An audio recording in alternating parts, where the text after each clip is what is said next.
Welcome to Lead with Clarity. This is a space for leaders who want to grow without losing themselves in the process. Each episode is a short reflection on leadership, influence, and the inner work that shapes how we show up for others. It's not hype, not noise, just clear thinking for the journey of leading well. Today's episode is entitled The Discipline of Subtraction. Here we go.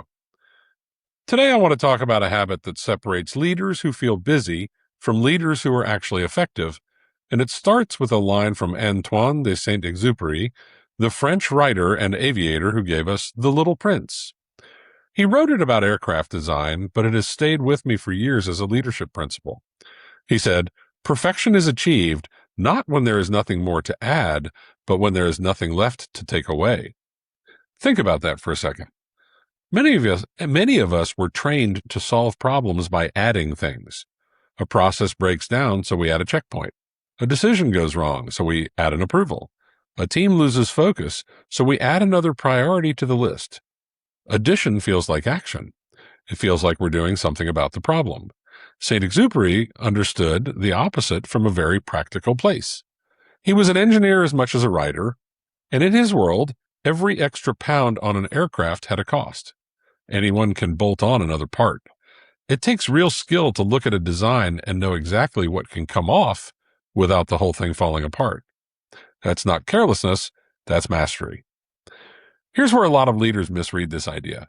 They hear take away and think it means doing less, cutting corners, lowering the bar. That's not it at all. Subtraction, done well, is one of the most demanding disciplines in leadership.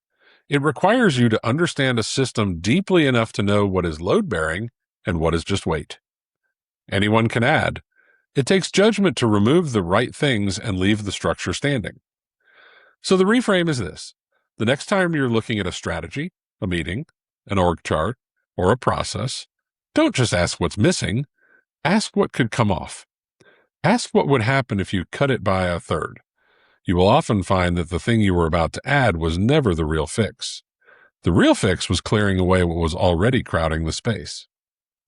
This is a discipline that matters in any environment, and I would argue that it matters even more now because the tools available to us can generate more options, more drafts, more analysis faster than ever before.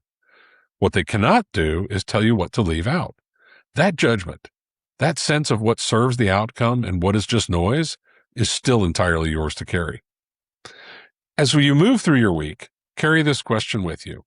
Before you add one more thing to your plate, your team's plate, or your organization's plate, ask what you would remove first. That question, asked consistently, is where clarity actually comes from. Leadership is not about how much you can hold. It is about knowing what is worth holding on to in the first place. That's what Saint-Exupery understood about aircraft, and it is what the best leaders understand about everything else. Perfection is not what is added. It is what is left when everything unnecessary has been taken away.